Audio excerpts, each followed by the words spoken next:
यह है तेलंगाना और हैदराबाद का सबसे बड़ा बकरा मंडी जियागुड़ा मार्केट।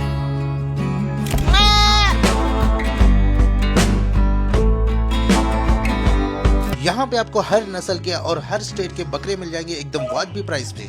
चलिए जानते हैं इस बार क्या चल रहा मार्केट में। अपने पूरे हैदराबाद में जो जियागुड़ा कमेला है ना, यही टॉप मार्केट है।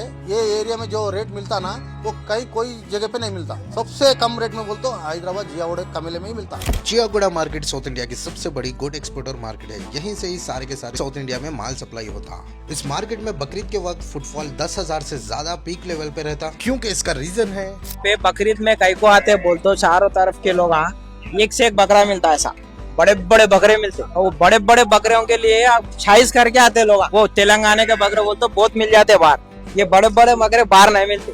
बड़े बड़े बकरों के लिए यहाँ पे आते हैं। हैदराबाद ही नहीं, यहाँ पे हर कोने से लोग आते हैं। महाराष्ट्र, कर्नाटक, तमिलनाडु, केरला और तेलंगाना के हर कोने से हर कोई अपनी कुर्बानी के लिए परफेक्ट बकरा ढूंढता है। 25-26 हजार का बकरा है। मेरे को 13,000 रुपए में मिला। अभी ईद को 10 दिन है। तो सुन लिया भाई क्या बोले, जल्दी से जाके ले लो आपके कुर्बानी का जानवर। और ऐसे करने के लिए जरूर अपने पेज को फॉलो करना मत भूलिए। टिल देन अल्लाह हाफिज, बाय बाय।